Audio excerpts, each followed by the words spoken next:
Whoa, buddy. Put that thing back in its holster. We haven't gone anywhere. I don't understand. Check out the MichaelDukesShow.com for information on how to get access to the podcast. Welcome to the party, pal.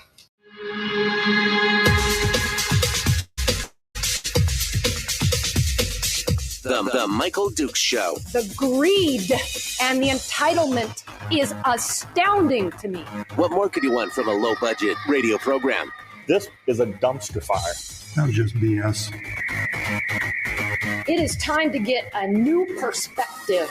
We know just what you need, and we've got just the cure. Open wide and prepare for a steaming hot cup of freedom. I just don't fathom it. The Michael Dukes Show. Streaming live across the world. Live around the world on the internet at MichaelDukesShow.com and across the state of Alaska. And this your favorite radio station and/or FM translator. Hello. Good morning, my friends. How are you? You ready for the Tuesday stuff?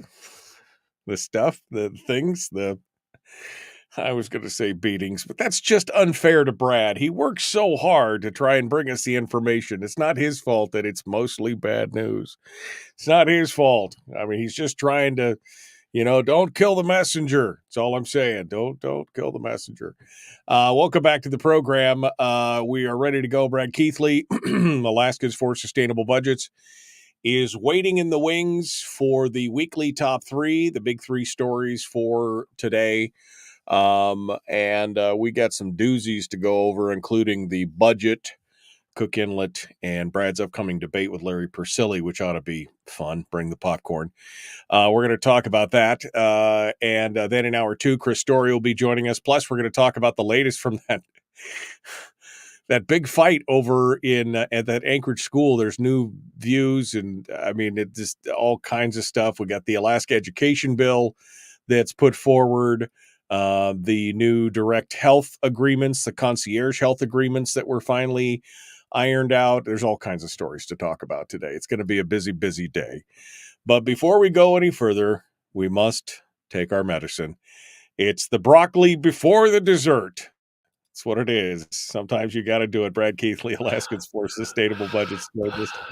I tried, Brad. I really, really tried to make it more palatable. But yeah, you know how it is. I'm going to need a banner in the back of me that says Truth Tuesdays, just sort of to remind you. That's what it should be. It should be the truth. And you know what, Brad? The truth hurts. Sometimes the truth hurts. That's what it's all about. All right. Well, we've got the weekly top 3, and I knew for sure that this was going to be right at the top of your list. There was no doubt about it to me, to look at the new budget and to see what was coming out. We are 5 weeks away from the 6 weeks away from the end of the session, and we're still duking it out over certain things. But the House Finance anyway, has finally put forth their budget. There's going to be a lot of finagling on the floor, I'm sure, but let's start off with number 1, the House budget, the House Finance budget, as it sits right now. Don't sound too excited about this, Michael. Man, I just, Brad, I'm starting to reach that. I'm just getting a little tired. It's like the same things that we fight. I mean, we've been fighting about this. You and I together have been fighting about this for over 10 years, and it's painful, man. It's painful to watch people make this same. Don't stick your finger in that light socket. No, don't stick your finger in that. No, do not stick your. You did it again. Okay, never mind. It's just the same thing over and over. Anyway, take it away, Brad. Bring on the truth. Well, this week we're going to have the House Finance budget on the floor, and there's going to be lots of amendments and a lot of changes, and whatever I say today is going to be probably superseded, and I'll talk about it again next week after we get it off the floor. But I do want to point out, I want to highlight a few things about this budget as we're going through, as it came out of House Finance. The budget as it came out of House Finance included, according to Delana Johnson, who made this statement, included about $100 million surplus, which means they took about $100 million extra out of the PFD, is basically what a surplus is. $100 million surplus, but this budget doesn't yet account for a number of things that we need to keep in mind before we say, yay, they balanced the budget. For example, according to a story by James Brooks that appeared in various papers throughout the state, the budget doesn't include the expected $40 million cost of a bill that increases internet speeds at rural schools. It doesn't include the $23 million cost of the senior benefits bill that is also expected to become law. It doesn't include $20 million in K through 12 costs, additional K through 12 costs that passed out of the Senate, or out of the House Education Committee yesterday. The Education Committee passed a bill, an education bill, a new K through 12 bill that included the $680 million or $680 per student additional amount that is in the House bill, but it doesn't. The House Finance budget doesn't include an additional $20 million in K through 12 costs that were included in the House Education bill that came out of House Education Committee. It doesn't include the capital budget, and so there's a lot of that $100 million of surplus quickly disappears as you start totaling those things up. In addition, there were other things that were added to the bill as it was in the House Finance Committee. There were some subtractions. James's article notes that there were some subtractions, quote, but even after those cuts, the budget left the House Finance Committee up by $59 million, rounding $60 million, when compared to the version the committee began with. So we had additions that occurred during the House Finance Committee process. We have additions yet to go, and we have the capital budget yet to come over from the Senate, yet to go. So we're a long way from finalizing this thing, and all of the pressure is up Right. going up. And does And that include, I'm sorry to interrupt, but does that include the new education bill with another $175 million in BSA and 47 million, roughly, I guess is what the estimate was from Andy Story for the homeschooling contingent? Does that include any of that? It includes the 175 million for the BSA. That is Okay. All right. that's in the House Finance budget, but it doesn't include the additional amounts that were in the Education Committee that were passed by the Education Committee, which according to the fiscal note are about 20 million. There may have been some additional amount passed yesterday as a result that's not included in the fiscal note yet during the committee process. That's not included in the fiscal note yet. It won't include those additional amounts on top of the BSA that's in the House Finance Committee budget. So all the pressure is going up on the budget, and we know what that means. We know that it comes out of the PFD. So we are probably at the high water mark in terms of the PFD of what we'll see coming out of House Finance Committee. I want to talk about the PFD, how the PFD is constructed for a moment. Also, do you have that chart? I do. I sent you I do, in fact, have that chart that folks can take a look at here. So the House Finance Committee PFD, they touted $2,272 PFD. It's in the third or fourth column over. It's in the column that's headed FY25 PFD HFIN. And they've touted that number, but that number is really, it's constructed sort of jerry-rigged. I mean, in terms of a PFD, you normally think of the portion that's coming out of the portion that's in the current, the fiscal year we're talking about. This would be FY25. We're talking about the FY25 budget. So you normally think about the portion that's in the FY25 budget, but about $500 million of the $1.5 million PFD that's in there, the $2,200 PFD that's in there, is coming out of FY24, and it's interesting to go through how that's constructed. 140 million of it is what was already in the FY24 budget. If you'll recall, the FY24 budget was developed in what legislators called a waterfall fashion. That is, there was a certain budget for FY24, and then if there was a surplus in revenues, that surplus in revenues above the amount that the budget provided for would go certain places, and a certain amount of the revenues above was to be split between the PFD and the CBR, and then the amount beyond that was to go into the CBR. Well, what this budget does was count, and the amount that was supposed to go to the PFD in the FY24 budget should be counted as part of the FY24 budget, a delayed payment on the FY24 PFD. The amount that we got last year should be counted toward that. But what this budget does is count that additional amount, that additional 140 million, as part of the FY25 PFD. It also then takes the other 140 million, the part that was supposed to go to the CBR, the part of the waterfall that was supposed to go to the CBR, and reappropriates that over to the FY25 PFD. So it essentially takes that money that was otherwise designated for the CBR, pulls that back over to the FY25 PFD. And then there's an additional amount that, again, under the FY24 budget was supposed to go to the CBR, the surplus remaining in the if there is a surplus remaining in the FY24 budget. It pulls that out of FY24, pulls that out of otherwise going to the CBR, and pulls that into the FY25 PFD.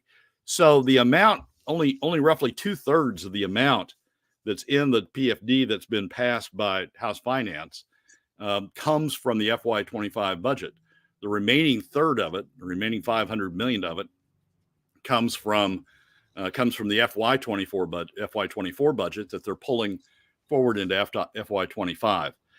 And I've included, for reference, what the statutory PFD would be, the FY25 statutory PFD, if we were following the law, to use Julie Clom's words.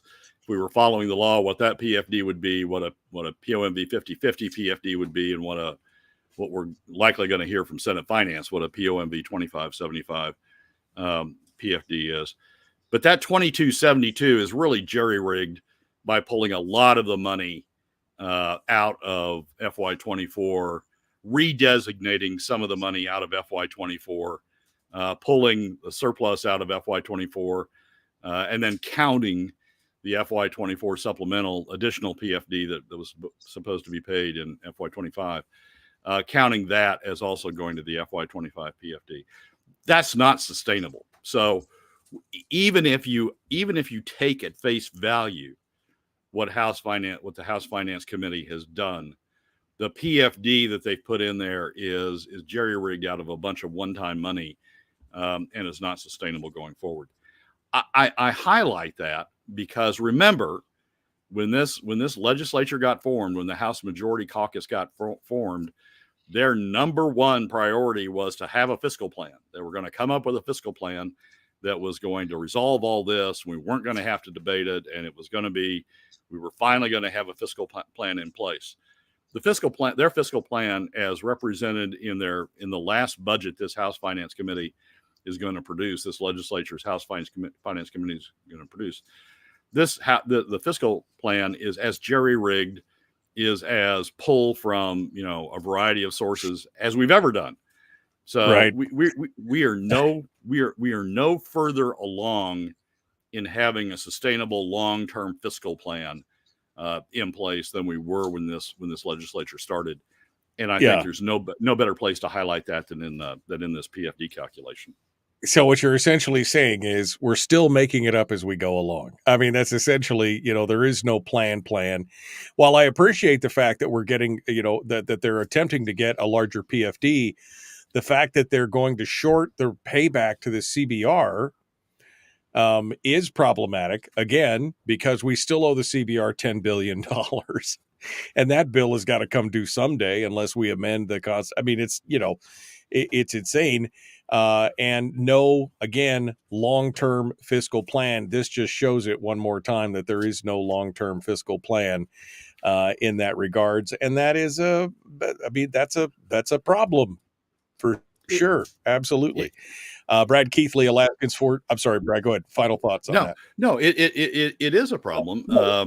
I mean, we elected a majority that said they were going to go in there and develop a fiscal plan, and we've got nada. We got nothing coming out of this. Just the same old jerry-rigged. But they went through this long debate about we can't borrow from the CBR, and then underneath the table they borrowed from the CBR. They've taken from the CBR in order to fund the PFD. Well, and in this case, they haven't even bothered to borrow it. They just intercepted the money before it went into it, so they don't have to do the 3/4 vote, right? I mean, it's a workaround, because if they put the money in the CBR, it requires a higher threshold. So now they're just going to, intercept it on the way in. All right, number 2 is coming up. The weekly top 3. Brad Keithley, Alaskans for Sustainable Budgets. We continue right after this.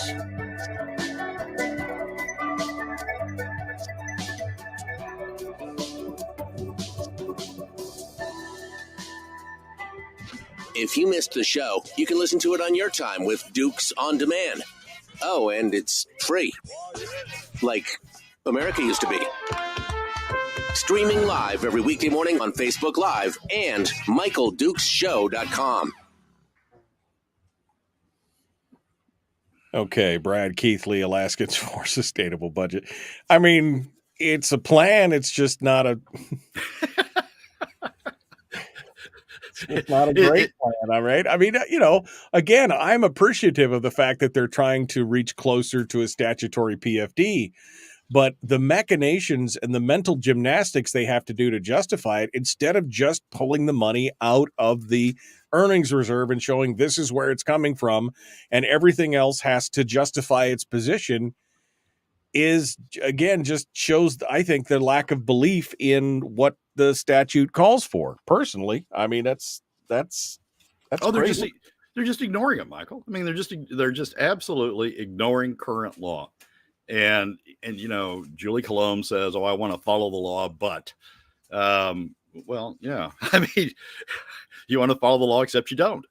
And it's really disappointing after all of the talk they had about, we're going to come up with a fiscal plan, all of that discussion, all of the claims they had, all of the focus they had, establishing the Ways and Means Committee, putting Ben Carpenter in charge of the Ways and Means Committee, pulling him off House Finance, putting him in charge of that to focus on a fiscal plan.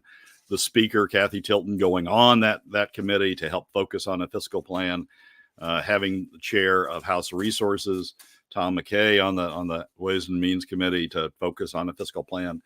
And then, Ben comes up. I've got to continue to give credit to Ben Carpenter for coming up with ideas on how to develop a long-term fiscal plan, but they couldn't even get it out of the Ways and Means Committee. They got drips and drabs out of it, and the only one that's really made it to the floor out of the drips and drabs that got out is HJR 7, the constitutional amendment to constitutionalize the PFD, and that's stuck now in limbo on the floor. It's being called up, every session and then deferred to the next session. At one point, I guess Ben thought he had 27 votes, which is what it would need to pass what the constitutional amendment would need to pass the House floor. Somewhere along the way, he lost the votes, but they can't send it back to Rules Committee because they can't get 21 votes to send it back to the Rules Committee. I personally agree with that. Just keep it out there. But this is a caucus that said we're going to have a fiscal plan, and at the end of the day, the fiscal plan they've come up with is no different. Rob FY24, claim it's FY25 money, and that's how we're going to construct our PFD. It's no different than what we've had in other legislatures. No, it's more complicated, and it's it looks. I mean, I guess you have to admire the wherewithal of the Senate to say, well, our fiscal plan is 2575. That's what it is right there. Okay, all right, that's a fiscal plan. I mean, I don't think it's a great one, but again, we keep missing the long-term impacts of this. This is again going back to Alaskans for a Sustainable Budget. The sustainability. How long can you continue on any of these plans? I mean, let's just say the 2575 plan. How long can you continue on that at the current growth rate of government before that plan is, another 2 years, maybe? Mm-hmm. Maybe another 2 years? This is not a long-term plan. It's not really a plan. It's a wish. At this point. Yeah, it is. It probably 2-3 years, sort of depends on oil prices, since we take a projection of oil prices and construct the budget on that. It depends on oil prices and depends on production levels. I mean, we've talked on the show that the legacy production fields are going down faster than the forecasts have predicted them going to go down. We've got new fields coming on, but if the legacy fields keep diving down at this rate, the new fields are just sort of going to replace those. They're not going to add to them. So yeah. Well, there is no sustainability element of any of this because it's not sustainable. By any stretch of the imagination. And unfortunately, Alaskans just don't care. It's just kind of the bottom line because they keep sending the same group of folks back over and over again. All right, we're 8 seconds out. The Michael Duke Show. Like, share, subscribe, ring the bell. Brad Keithley, our guest. We're going to continue. Let's do this thing right now.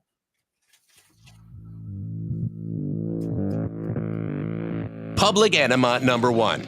Oh, wait, sorry. Public enemy number one, which makes more sense. On the other hand, he's a little bit of a pain in the Michael Duke Show. Yep, pain in the something or other. I don't know. At least legislators think so. All right, let's go back over to Brad Keithley, Alaskans for Sustainable Budgets, number 2 of the weekly top 3. Now we're back to the issue of the Cook Inlet It seems like every week we revisit part of this, at least, Brad. This is the hot and heavy issue. The legislature hasn't made many moves, although I know that you've testified and talked to them. Give us the latest and greatest in your thoughts on what's going on with Cook Inlet gas.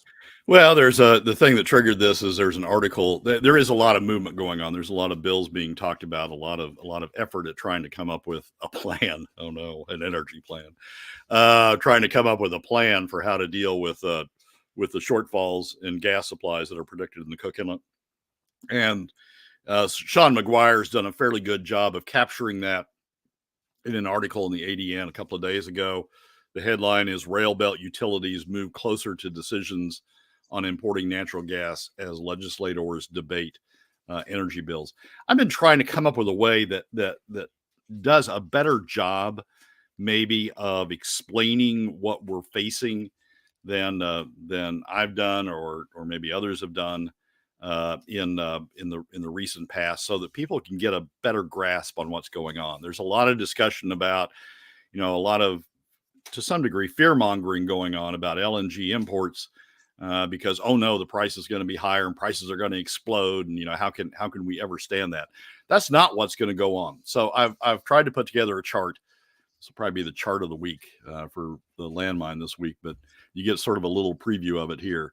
I've tried to put together a chart that shows what's going on. This chart shows the Cook Inlet supplies and the 70 billion across the top. That's BCF on the left hand axis. That's billion cubic feet. This shows a line across the top at 70 BCF. That's the size of the market that most have assumed in the course of these discussions. The dark blue bars that go up to the 70 BCF in the early years, the across the bottom axis is years, the horizontal axis is years, and then I'll talk about the right vertical axis here in a moment. And for those of you on the radio, it goes from 0 to 80 million BCF, and the years go from 2024 all the way out to 2040. So you have kind of an idea of the time frame Brad's going to be talking about here. It's hard when you're on radio and you can't see the chart. I understand. Yep. You can go back and watch it later on. Yeah, exactly. Or you can read the landmine column on Friday. But across the top is a 70 is a straight line that's a 70 BCF. That's the size of the Cook Inlet market. The dark blue bars represent traditional Cook Inlet supplies, Cook Inlet gas supplies from Cook Inlet fields. These numbers are taken from the analysis that was done last year by the Alaska Utilities Working Group, the phase 1 assessment of Cook Inlet gas supply. It was all the utilities working together along with consultants trying to figure out what was going on in the Cook Inlet. So the dark blue bars are the supplies that are coming from Cook Inlet supplies. And they show that traditional Cook Inlet supplies meet demand through 2027, 24, 25, 26, and 27, that we have 70 billion a day of production coming from traditional Cook Inlet gas supplies. In 2028, the dark blue bar doesn't reach all the way to 70. It reaches to 62. And then there's a red bar between that, the end of that, and the 70 that shows 8 in red. That's the shortfall in supplies from the traditional Cook Inlet sources. And then that bar, the red bar, increases over time, but the blue bar doesn't go away. The blue bar decreases over time as traditional Cook Inlet supplies are projected to decline, according to the utilities analysis. The red bars grow, but they don't suddenly replace the blue bars. So when we talk about LNG or when we talk about the shortfall, we're not talking about all of a sudden traditional Cook Inlet supplies stop and we have to replace the whole 70 BCF with another source of supply. We're talking about, like oil and gas fields do, we're talking about a gradual decline in existing production and the need for a gradual replacement in that production as we go along. There's a couple of things about that. One, it means that we don't have to go out and import a bunch of LNG all at once to replace Cook Inlet production, because the Cook Inlet production is gradually declining. we have to find a gradual replacement for that gradual decline. And it also means the effect on price is not as great as I think some have led themselves to believe. So, for example, as the traditional Cook Inlet supply declines, it'll be priced as pursuant to the current contracts that cover it, and it will be priced at the same sort of price that we have seen over the last several years. Some have used the number $8 a MCF. Some have used $9, but somewhere in that range. And as the LNG supplies come in, they will be priced higher, but they'll be blended with that Cook Inlet supply, and so the impact on price will be very small at the beginning. It will grow gradually over time. It won't be just a sudden bam influx of additional Right. spike in price. Right. So in 3 years, my heating prices are not going to double in 1 year, right? It's not going to be next year. It drops off. It's like by 2028, it'll be only eight BCF that's required to be filled by 8 out of 70.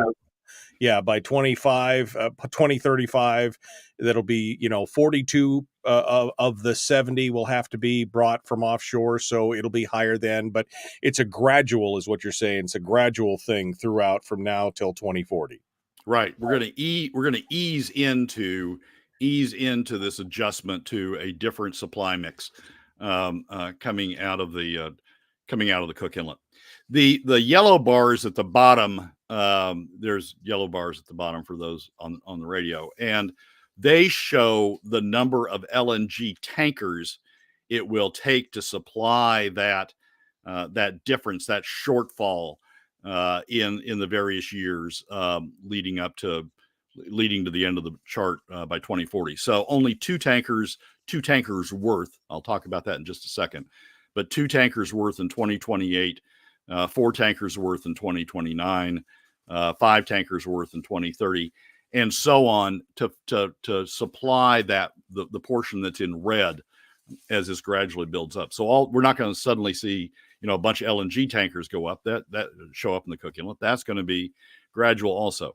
Here's the issue that we ought to be focusing on. What the utilities are telling us now is they can't have the long-term facilities for LNG, the facilities that are necessary to accommodate long-term LNG in place until 2030 or maybe 2031. So we've got a shortfall that starts in 2028, a small shortfall in 2028 that builds over time. And what we really should be focusing on, what the Alaska the Regulatory Commission of Alaska, which regulates utilities, the Department of Natural Resources, which oversees Cook Inlet production in the legislature, what we really ought to be focusing on are the years 2028, 2029, and 2030, which are the years before we can have long-term LNG in place. And that shortfall is 8 BCF in 2028, 14 BCF in 2029, 16 BCF in 2030. Numbers, I mean, they're significant numbers, but they're not huge numbers that I think some people have gotten in their mind. John Sims has talked about and others, a lot of others, have talked about how to meet that shortfall. John says there is an LNG option, a short-term LNG option to meet that shortfall as well, but it's more expensive than the long-term option. But keep in mind that we're only talking about a fraction of the total demand that we have to meet through that short-term option over those years. So even though it may be more expensive than the long-term LNG option, it's going to be blended in, that the cost of that is going to be blended in with still a lot of Cook Inlet production. And so the impact of that short-term option, if we go to short-term LNG, the impact of that option is not going to be huge on the overall price, because we're blending it in. It's only a fraction of the overall production. One other thing that I want to say while I'm focused on this, what we're talking about in the legislature with some of the relief bills royalty relief or bringing in, lending the producers money to bring in a rig, that sort of stuff. That would have a longer impact than the short term that we're talking about before we can get LNG in. And as the analysis, as the Cook Inlet analysis shows, that may be at a much higher price than LNG. Doing that, taking those steps for Cook Inlet production, additional incremental Cook Inlet production, may be at a much higher price than the LNG option. So I'm concerned about taking steps now that would have long-term impacts in terms of increasing the price of Cook Inlet production when we know we can have an LNG option a long-term LNG option by 2031. So this chart is intended to try to help us better understand, I think, what we're facing. We're not facing this huge crash, this huge loss of supply that has to all of a sudden be replaced by long-term LNG, higher than current price long-term LNG. We're facing a gradual decline in legacy Cook Inlet sources that would result in a gradual growth of LNG deliveries. And even by 2040, we still have Cook Inlet production, according to the utilities analysis. Now, more than half of the supply would be coming by LNG at that point, but we still have Cook Inlet production. And if we have, as I anticipate we would have, as additional LNG comes in, we may have additional Cook Inlet production come on, price responsive Cook Inlet production come on. And so it may extend the legacy line even further. So this just puts it into perspective, talking about it's not quite the immediacy that we keep hearing about from other sources, right? I mean, that's the bottom line here. It's not quite the immediacy level that we keep hearing about from the media, maybe, or Sims, or even the legislature. There is an issue, but it's going to be a gradual, not an immediate, your price is going to double tomorrow. Exactly right, Michael. Exactly right. It's not a prices you're going to double tomorrow situation. It is a gradual incorporation of supplies from new sources to meet shortfalls in Cook Inlet production. But Cook Inlet production is not falling off the shelf. It's not going away. The utilities analyze that it's just going to gradually decline. Give me a quick tease for number 3, Brad. Number 3 is I've agreed to do a debate on the PFD this coming Thursday evening in Palmer, sponsored by Alaska Common Ground, and we're going to talk about what that debate's going to be about and who's going to participate in the debate. Oh, this should be fun. All right, we'll continue. Brad Keithley, Alaskans for Sustainable Budgets. The weekly top 3 finishes up right after this.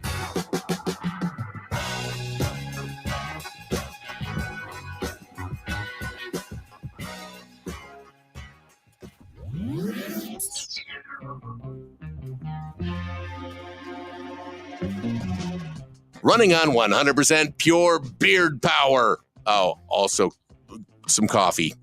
We dip our beard in coffee. Ha, nice beard. The Michael Duke Show.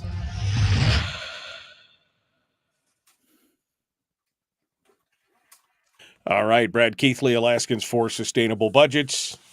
The weekly top 3. I mean, your chart does not even, like you said, take into account any new discoveries or any increased production in the Cook Inlet. And I mean, we're talking about a 15-year period. There definitely could be something that happens between now and then that makes a change. And as you said, as the price increases, it may become more financially appetizing for some of these companies to do some more exploration and do some more drilling and expansion in the Cook Inlet, right? Yep, exactly right, Michael. And I think it also shows an advantage of imported LNG as our marginal source of supply. Imported LNG is going to be brought up in cargoes, right? We don't have to take all the cargoes. I mean, globally, there's a lot of times when Japan doesn't take cargoes of LNG or Europe doesn't take cargoes of LNG. They float depending upon demand, depending upon their other sources of supply. and depending upon the demand. So it's not been cold in Europe this year. They've not taken as much LNG as they previously anticipated. Same thing would occur here. I mean, we can forego cargoes, or we can cut back on cargoes of LNG if there's additional Cook Inlet supply available. It's flexible. If we do things like Jesse Sumner's proposed and build, sort of regardless of the cost, build the big line down from the Cook Inlet, we've got all that infrastructure in place, hugely expensive infrastructure. And we pretty much bought into, replacing Cook Inlet over the long term. There's really not going to be a whole lot of room for additional Cook Inlet production. But LNG gives us the flexibility, imported LNG, connecting Alaska to global markets is really what we're talking about. Gives us the flexibility to vary the amount that we're bringing in if there are additional discoveries in the Cook Inlet. Right. Rob Meyer says the benefit to LNG imports is they can be turned off. The other options don't have that, is what he's essentially saying. Yeah, exactly right. So I know there's a lot of concern, a lot of fear, a lot of pride involved in bringing in imported LNG, but it's not that big a deal. I mean, it's like discovering another field someplace else that we can connect to South Central Alaska. I mean, the lower 48, you have, Chicago. Chicago for a long time was dependent on fields out in Kansas and out in the Texas Panhandle. But, as those fields declined, Chicago got connected to other fields from the Gulf Coast, from the Gulf of Mexico, or from Louisiana, or from other sources of supply. All that's happening here is as the Cook Inlet declines, we're connecting South Central to other global sources of supply through LNG. And Rob's exactly right. We can turn them down, turn them off if the Cook Inlet has additional sources of supply. Come on. It's not a huge deal. And the fear mongering that I've heard from some about, oh my God, it's going to explode the price tomorrow, just isn't true. It's going to be a gradual phase in. Even in the worst case, it's going to be a gradual phase in of these global supplies. Well, prognosticate for me then. Why the doom and gloom talk? Is it because it's a crisis and it allows some things to change, or what do you think here? Well, there are some Cook Inlet producers that want to produce gas that haven't been able to make their economics work, and they see this as we talked about this last week. They see this as an opportunity to say, oh my gosh, the sky's falling, but we have gas. Our economics don't work, but we have gas. And if you just waive our royalty obligations to the state, or if you subsidize us in terms of bringing in additional rigs, we'll get gas for you. But you've got to look at the cost of those additional supplies from the Cook Inlet. Cook Inlet can be expensive, just like other places can be expensive. And you've got to look at what the lowest cost source is. And I think, some of those producers understand they may not be able to be the lowest cost source of supply without some sort of state subsidy. So they're using this as an opportunity, sort of pitching it on the back of Alaska pride. We got Cook Inlet gas. Just give us money and we'll get you Cook Inlet gas. Right. Sort of using that as an opportunity to get their otherwise uneconomic projects in the door. Can we store it? Brian asks, like if we get a really good deal. I mean, that's the problem, is we don't have any long-term storage, right? In that regard.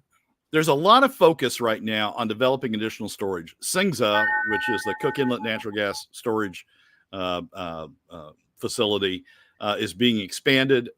People are looking at the Beluga field over on the west side as a potential storage opportunity. There's a lot of storage potential, and so people, for that very reason, people are looking at increasing storage to be able to accommodate additional opportunities or good market opportunities. All right, here we go. Jumping back into it, the Michael Duke Show, Common Sense Radio. Brad Keithley's our guest. Here we go.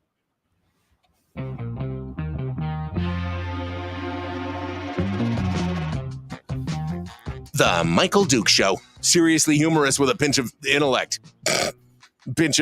Sorry. That is humorous. Here's Michael Dukes. That's just mean. That's just mean. I don't understand. Welcome back to the program, The Michael Duke Show. Common Sense Radio. Brad Keithley is our guest. The weekly top three continues. We're on to number 3. Brad has accepted an invitation to debate on the PFD. Brad, give us the lowdown here. What are we talking about? Well, Alaska Common Ground has put together a program on the PFD. They've done a few of these over the years. I guess they figured that it was time to do another. And there's a debate scheduled for Thursday night at the Palmer Railroad Depot, but it's going to be live streamed as well. So if people want to watch, what they've done is it's a pretty good concept.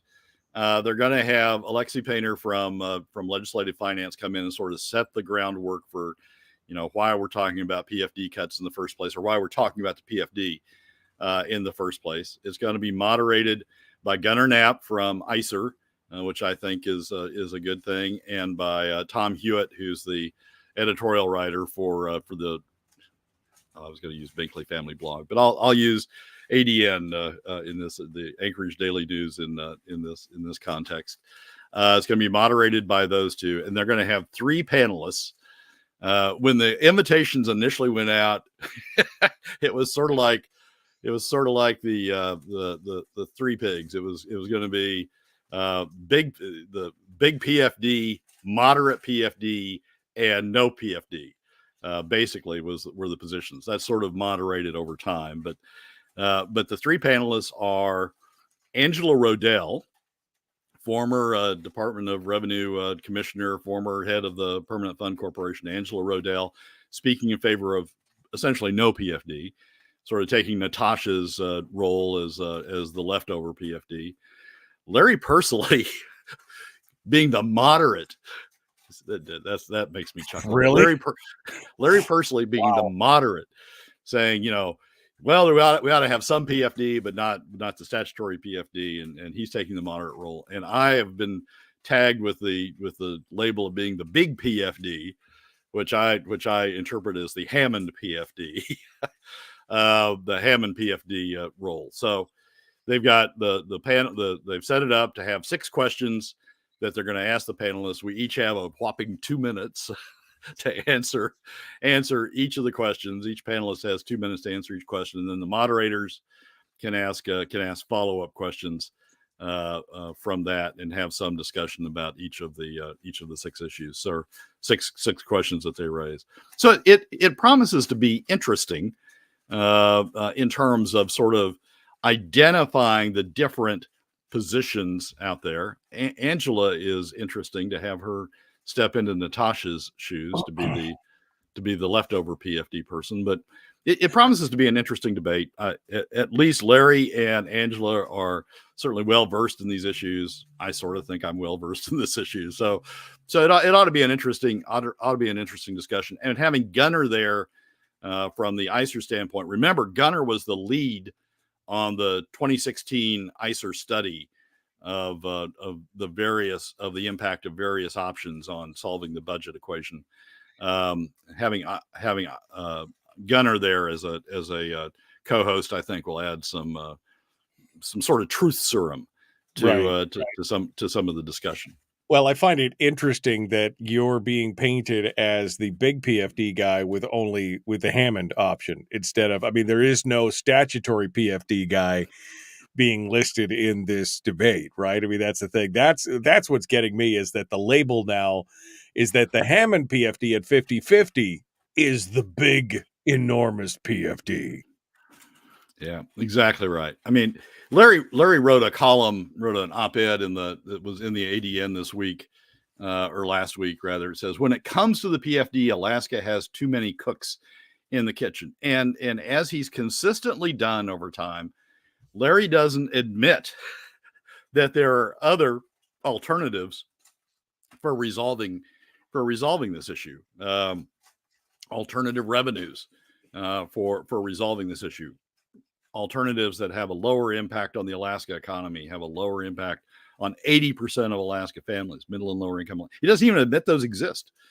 So at least in these columns, he hasn't admitted they exist. So at least during these discussions, we will have some discussion I'll at least try to generate some discussion about those other alternatives and why he and Angela are not focused on those other alternatives, since they have a better impact on the Alaska economy and since they have a better impact on 80% of Alaska families.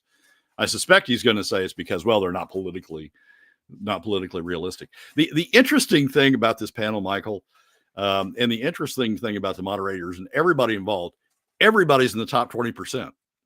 All three panelists are in the top 20%. The moderators are in the top 20%. Alexi's in the top 20%. Everybody participating is in the top 20%. So everybody's sitting there going, hey, it doesn't affect me much. Why the hell do I care about how we resolve this problem? Let's just cut the PFD. We don't have, I mean, I'm going to be the voice, I think, of what Governor Dunleavy was talking about in his State of the State about, the hardworking Alaska families that don't have time to get involved in these political debates. Well, and no audience participation in this debate, right? So they got 6 preset questions plus whatever Gunner or Tom Hewitt feel like asking. So it's not like they're going to be taking questions from the audience, with the other 80% of the people to be like, hey, I'd really like to get my share of, you're not going to see a lot of that. So yeah, you're going to have to be the answer man or the I guess the voice for those people for sure. And then Donna just said, and Angela Rodell is now working for Kathy Giesel. So, oh God. Yeah, I suspect that's why she drew the short straw. It was interesting. Originally, it was supposed to be the original concept was Natasha was going to take Natasha's role, but Natasha was unavailable. Then Al Bolay was going to take Natasha's role, and he was unavailable. So I'm sure they are unavailable, but I find it interesting that it sort of devolves down to Angela, who probably may have gotten suggested by Giesel to go do it. But I think it's going to be, I'm looking forward to it in the sense that none of us are going to be able to skate, sort of like sometimes some people feel I do on this show. I talk about an issue from one side and I don't have to confront the other side of it. I think it's going to be interesting to have it in a forum where, at least in theory, nobody's going to be able to do that. Gunner and Hewitt are going to be able to, call checks on that. So we'll see how it goes. Although we know Hewitt's position on this already as the editorial board, we already kind of know where he's positioned on it. So it's not like you're going to get much help from that quarter anyway. And yeah, maybe Natasha just couldn't find anything to wear. That's why it was, because she's so sick of her clothes. All right, Brad. So that's going to be this Thursday at where are people going to be able to view it? At 6:00 at the Palmer Railroad Depot. If you want to see it live, Alaska Common Ground, to their credit, is sort of, they've usually done Anchorage centered events. This one they're going to go up into the valley to do, and you can find information about it, how to connect and how to watch the video and connect into it real time at the Alaska Common Ground website. It's AK Common Ground, all one word, .org is their website, and then just click on events and it will take you to this event's called The Future of the PFD. So I'm looking forward to it. I think it's going to be a good discussion of the issue, and I think those who are interested in the PFD and sort of interested in an exposition of the various positions on the PFD ought to tune in. Well, because I think I can say without much fear of correction that the Persily and Rodell positions will be the positions of our elected officials for the most part. I think that's you're going to see that answer there. And hopefully Brad can try and bring some common sense to that, but it's going to be, well, it'll be interesting. We'll see all the reasons why the legislators will be doing the things they do, and all those answers will be coming from Rodell and Persily at this point. Yeah, well, I'm going to be channeling Ben Carpenter to a degree, because I mean they're going to say, oh, it's just not politically realistic to have other methods of revenues, and I'll say, look, even Republicans are stepping out there, even conservative Republicans are stepping out there and proposing it. The real problem is on the Democrat independent side. They don't want taxes, transparent taxes, because they're afraid of what that's going to do to spending. They're afraid people are going to start pushing back on spending. So we'll have that discussion. All right. Thursday, 6 p.m., akcommonground.org. If you want to get more details on it, Brad Keithley, Alaskans for Sustainable Budgets. Thank you, my friend. Good to hear from you. Good luck on Thursday. We'll be thinking about that. Michael, as always, thanks for having me, and thanks for the best wishes. All right. Folks, we got more coming up. Hour 2 is dead ahead. Chris Story, myself, something else. It's going to be fun.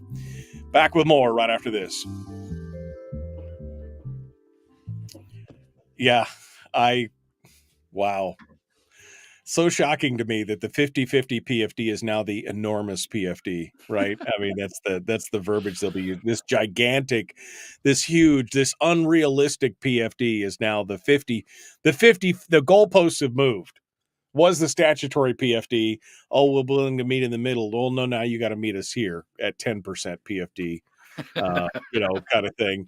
And so now the 50-50 has become the huge PFD at this point. It's just astonishing, absolutely astonishing. Well, we're going to hear a lot about, we won't have enough money through K through 12. We're going to hear, we won't have enough money for, roads. We won't have enough money for this, that, and the other thing. We can't pay out this PFD. Of course, we'll have enough money for K through 12. Of course, we'll have enough money for roads. You just got to raise it honestly. You've got to raise it transparently. You've got to raise it in a way that has a low impact on the Alaska economy, and you've got to raise it in a way that includes the top 20% non-residents and the oil companies. A broad base to contribute to these things. And I'm gonna be interested in what the reaction to that is. The first reaction is going to be, that's not politically feasible. But hopefully the moderators will push through that and say, well, let's assume for the moment that it is politically feasible. What's wrong with that? And they're going to have to admit, I think, they're going to have to say that, well, Alaskans might push back because they don't want to pay for that stuff. As long as it's hidden, to use the Milton Friedman analogy, as long as it's hidden, we get away with a bunch of stuff. But gosh, we have to put it out there and make it transparent. We may not be able to get away with all that stuff. Yeah, exactly. I mean, and that's the whole point at this point. People may not want to pay for it. Shock, gasp. Well, maybe again, the question of who pays needs to be the most important question of any of those that are asked this Thursday or at any time. I mean, thank God people are some of the people in the legislature are at least asking, okay, who pays for that? I mean, who pays for that then? Where does that come from? Where does that money, where do you drag it up from? And it can't just be the PFD because, again, that's a diminishing pot of money. And in just a couple of years with your 25-75 plan, what's gonna happen there? There won't be anything left, and nobody's willing to bring that up. I've got to give some recognition to Representative Allard in the Education Committee yesterday when various representatives on the Democrat side or on the independent side brought up additional K through 12 spending. They wanted to increase the BSA, or they wanted to do various other things that increase spending. Representative Allard, Chair Allard, asked the important question: does that mean you want to cut the PFD to do it? And all of a sudden there was this, this ruffling and that's not for us to decide. That's the Finance Committee. Don't ask us those questions. That's the Finance Committee that has to address those questions.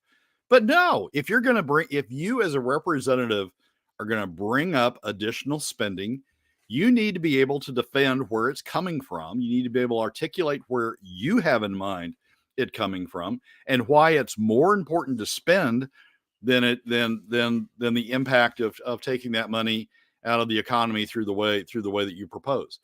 And they didn't want to answer the question. They, just sort of shifted around and said, that's the Finance Committee. Don't ask us that question. But I got to give credit to Jamie for bringing up that question and asking them directly when they brought up their proposed amendments for increased spending, where the money was going to come from. Yeah, no, I mean, again, the question of who pays is definitely important. This is a comment from back in the day here, earlier in the program, all those years ago, when Kevin mentioned Brad said HJR7, but the companion bill HB 110 passed out of Ways and Means will be instrumental in getting HJR7 moving. I'm not familiar enough with HB 110 to address that, but are you familiar with it, Brad? You want to comment on that before I let you go? No, I'm going to have to go read HB 110. It's I'm not. Maybe that's the sales tax bill. I mean, the big issue with HJR7 has been the pushback that I've heard has been, well, we passed that, and all of a sudden, now we've got the PFD constitutionalized, or the current statute constitutionalized. There will be no additional revenues. The conservatives will refuse to give additional revenues, and so we'll have to make these big spending cuts. And that's where I understand the stumbling block has been to get to 27. So maybe HB 110 is the sales tax bill, then sales tax bill. Maybe that's what it is. Maybe something else. I'll go look at it. But that'd be great. I mean, if there's a way of getting HJR7 moving, that would be great. Yeah, getting it across the finish line would at least take care of one thing in the 9-point fiscal plan. Now we just got to worry about the 8 other things that need to be put in there and carried across to have an actual fiscal plan. I mean, again, it's ironic. You pointed out earlier, this was the whole point of the majority and the formation and the discussion, and so much work and energy has gone into it, and yet here we are still with no fiscal plan of any way. And the only thing that did make it across the finish line in any way outside of HJR7 was, of course, the cap, which was then hijacked by other people and, made totally moot at that point. And which I found frustratingly disingenuous, in my opinion, in many ways. But anyway, okay, Brad, any final thoughts here? We're down to the last minute. No, Michael, I think we've talked it all around. I do encourage and thank you, Kevin, for the reference to HB 110. I'll go look at that in advance of the debate on Thursday. All right. Thank you, Brad Keithley, Alaskans for Sustainable Budgets. We appreciate it, my friend. We will see you again next week. It's all going to be good. I'm looking forward to it, Michael. Thanks for having me. As always, we look forward to it too. Just bring the Bengay and the muscle rub and everything else. So, all right. Thank you so much. I appreciate it. All right. That's Brad Keithley. We are out of time for hour 1. Hour 2 is dead ahead. The Michael Duke Show, Common Sense Radio.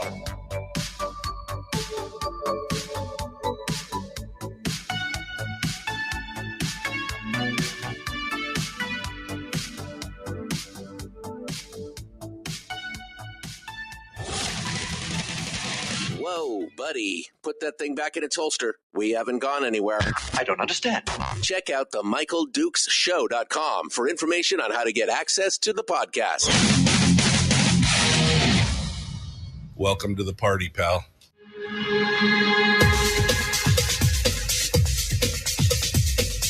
The Michael Dukes Show. The greed and the entitlement is astounding to me. What more could you want from a low-budget radio program? This is a dumpster fire. That's just BS. It is time to get a new perspective. We know just what you need, and we've got just the cure. Open wide and prepare for a steaming hot cup of freedom. I just don't fathom it. The Michael Dukes Show, streaming live across the world. Hi there, ho there, hey there. Welcome back to hour 2 of the Michael Dukes Show, broadcasting live across the state of Alaska on this, your favorite radio station and or FM translator, and of course live around the world every day at michaeldukeshow.com, where the live stream is, and simulcasting on Facebook, YouTube, and Twitch. We just finished up with Brad Keithley, Alaskans for Sustainable Budgets.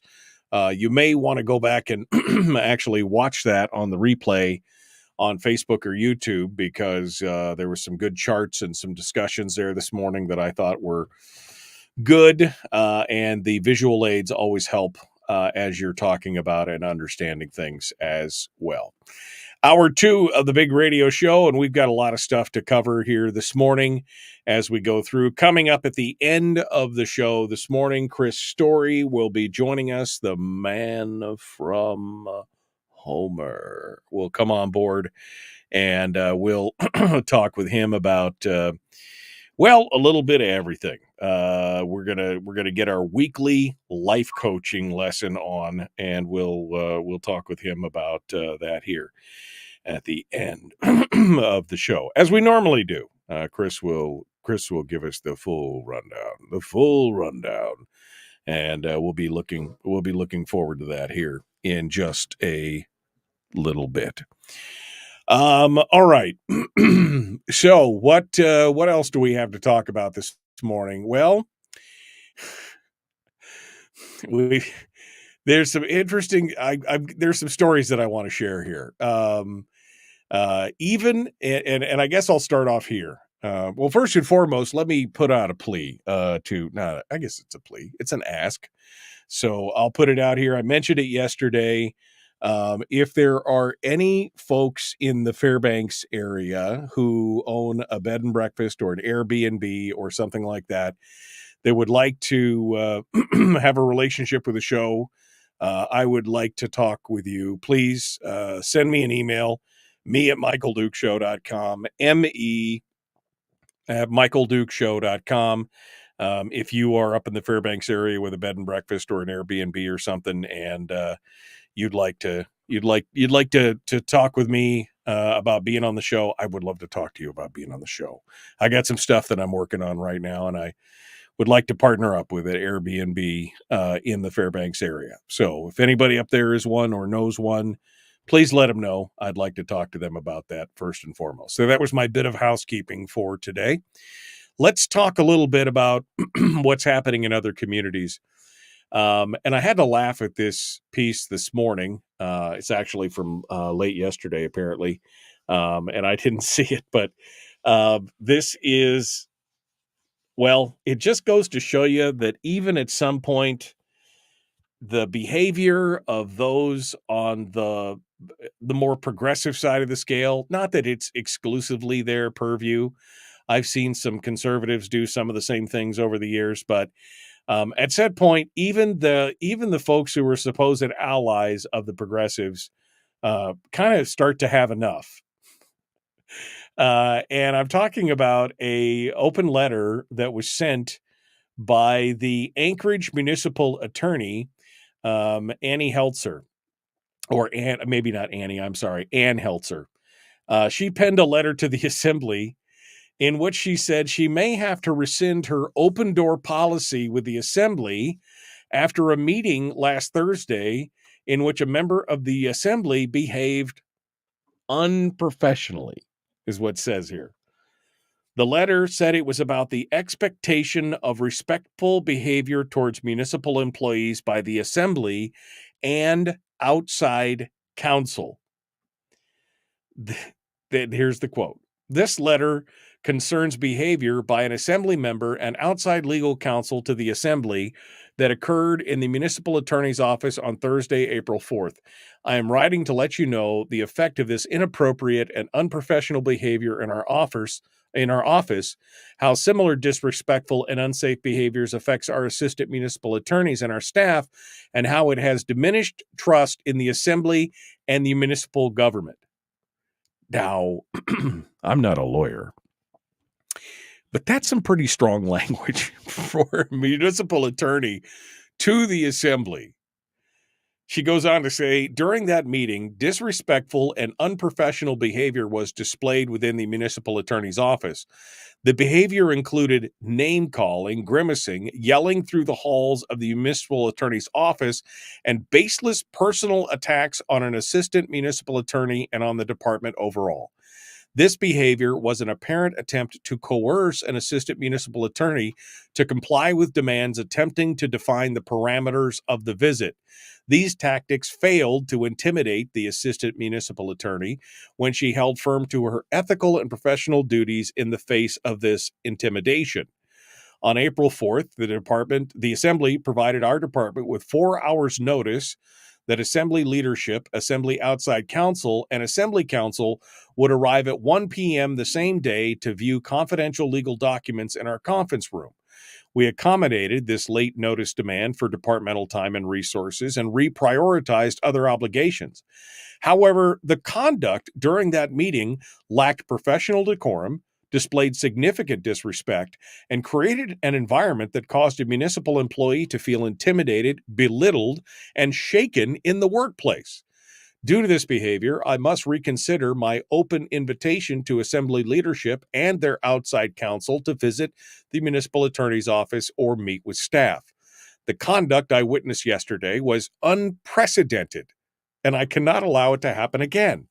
Accordingly, I am considering that future visits from Assembly leadership and their outside counsel take place only after the Department of Law has been provided with adequate notice. An assigned assistant municipal attorney will be present and will remain for all visits to this office. If assistant municipal attorneys are invited by Assembly members or their counsel for meetings occurring outside the municipal attorney's office, assistant municipal attorneys may bring additional members of the attorney's office with them if they elect to do so. This is the letter, okay? Now, I think this all has to do with this whole eklutna dam thing, because there's some sealed stuff and some things that are under attorney-client privilege, some NDAs and everything that were signed, and the Assembly is desperately trying to get this stuff out into the open. They want all this stuff opened up, even though Mayor Berkowitz at the time signed confidentiality agreements and agreed not to do it. So they have access to it, but they can't talk about it publicly. Now, it sounds like there was some serious bullying going on here in trying to get one of the attorneys. And by the way, they have this outside legal counsel that comes with them. Now, I don't live in Anchorage. I'm not an Anchorage voter. I work in Anchorage, but it's not my playground, so to speak. It's not my pool. But when they're already paying outside legal counsel when they have their own legal counsel, why do they do that? Probably because their own legal counsel gave them an answer that they didn't like. The municipal attorney probably said, well, in certain things that you're trying to do, that's not what the law says. And of course, an attorney, like anything else, could be hired to try and reinterpret the laws in certain ways. It sounds like the outside counsel and the borough assembly member, the Muni assembly member, came in there and tried to browbeat one of these assistant municipal attorneys into agreeing with what I can only assume would be the opinion of outside counsel, to which they did not. But if this is how things are going inside the Muni of Anchorage, oh man, I mean, that's wow. Inappropriate, unprofessional behavior, disrespectful and unsafe behaviors, disrespectful and unprofessional behaviors, grimacing, name-calling, yelling, personal attacks. I mean, this just gives you a feeling, and this is kind of like what we've seen in a lot of ways, that the temper tantrum that we've seen from some people on the left when they don't get their ways. And I gotta say, it's good to see that somebody actually is standing up to that kind of behavior and not allowing their subordinates, in this case as the borough attorney, to have all the assistant borough attorneys, or municipal attorneys, I guess I should say, have to feel this kind of pain. Good for her. She should be protecting her employees from this kind of harassing behavior. We've already seen this kind of behavior on the borough assembly or the municipal assembly during their meetings. We've seen how they've treated people, citizens, the mayor's staff, administration. They've been hostile and outright rude and disrespectful to many people in this regard. And now some of their own staff is saying enough is enough. And the fact that this letter got out is just awesome. I mean, because again, it shows you a little bit of a peek behind the curtain to where maybe they're, again, not getting their way and they're trying to browbeat staff into agreeing with them, even though, because she says it right there. She says, when they she said the tactics failed to intimidate the assistant municipal attorney when she held firm to her ethical and professional duties in the face of this intimidation. Which, again, I'm speculating. I will be the first to tell you that I'm speculating, but I believe this has to do with the confidential information over the Eklutna Dam, because that's all in the news right now, right? And so I would assume that they were trying to strong arm this attorney into making her do what they wanted to do, that their outside legal counsel has some kind of legal theory that he was trying to perpetrate, and she was saying, no, that's not really how it is. And they started to browbeat her on it. And so good calling out. Good calling out on this. I have not ever, I don't know Ann Heltzer. I've never really followed much of what she's done. But even if I disagreed with her completely on whatever position that she's taking on whatever, the fact that she's standing up for her employees in this way and taking a public stance on it, I admire, because there's just no way that should be happening. No way. And again, it shows you the lengths to which this municipal assembly is going to make it their way or the highway. So I'm glad to see it. Also got some new stuff on this school, that Fight Club thing. There's actually new videos, new angles. Oh, they're more brutal than the last ones, quite honestly. They are freaking brutal, what they do to this girl at over at Clark Middle School in Anchorage. And the fact that, the story gets even worse on this, and we'll pick that up on the other side. And then we're going to talk about Andrew Gray's very weird day that he had on the floor of the legislature last week. A very odd day. Just so weird. We're going to continue with that here in just a moment. Chris Story coming up at the end of the show. The Michael Duke Show continues. Common sense, liberty-based, free-thinking radio. Back with more right after this.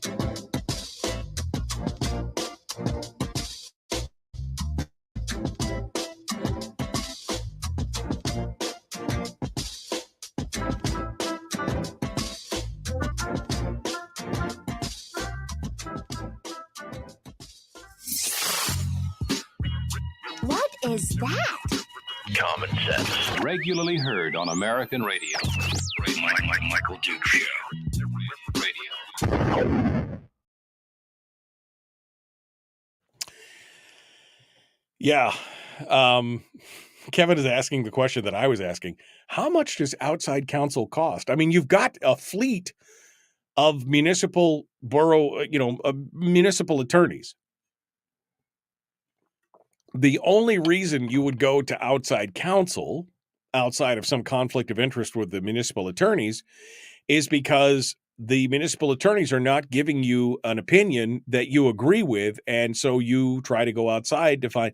I mean, lawyers are, they're there to argue your case. And if your case is running contrary to what other lawyers are saying, then you go find yourself another lawyer to argue it from your side. That's how it works. So how much is the outside counsel costing? I mean, how much, how much, interestingly enough? It's an interesting thing, to say the least, to see how that is working. I'll drop that.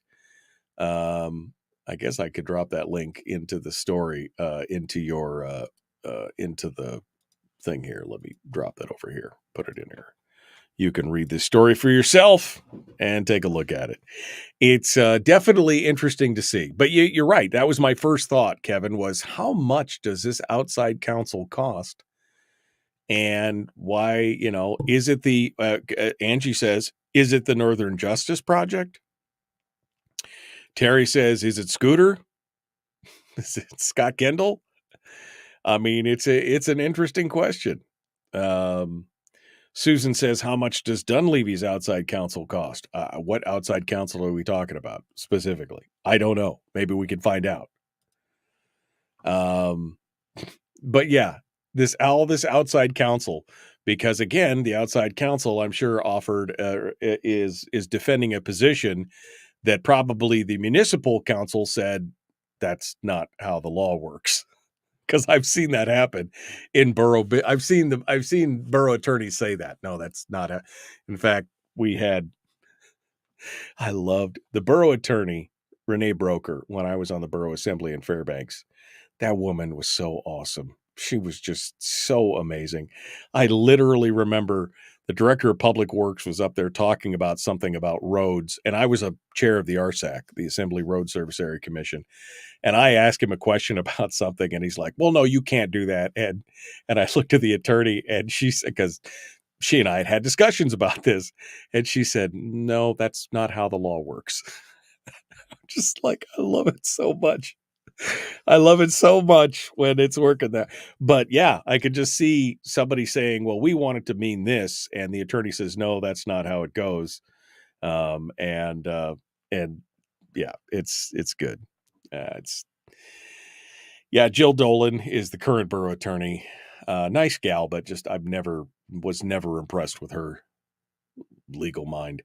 That's just what I'm saying. Mike, you missed yesterday and his strange comments on Rep. Allard's bill. It was lunacy at its best. Is that from Gray? Yeah. There's some. That guy is. He's an interesting cat. Let's put it that way. Interesting cat, for sure. I heard the principal at the Fight Club received an outstanding referee of the year. No, but we'll get into that here in just a second before we go back to that. We'll talk about that, and then we can we'll come back. We'll come back to that. Yeah, I just don't know. Andrew Gray, it seems, gets a little bit weirder by the day. Some of his responses are a little bit bizarre. Let's just put it that way. And I might have to soundbite some of this stuff out because it's interesting, to say the least. Interesting is the word that I'll use right now. Very interesting. We'll find out here. All right, we're going to continue. The Michael Duke Show, Common Sense Radio. Chris Story is up next after this segment. Don't miss that. Here we go. Jumping back in right now. Let's get this going on. The Michael Duke Show. Not your daddy. Wait, sorry. Not your daddy?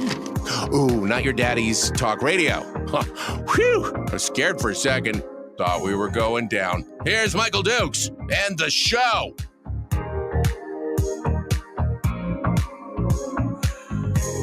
Okay. All right, this is just some of the weirdest stuff you've ever seen. Let's start off with a little bit of a recap and a revisit to what's going on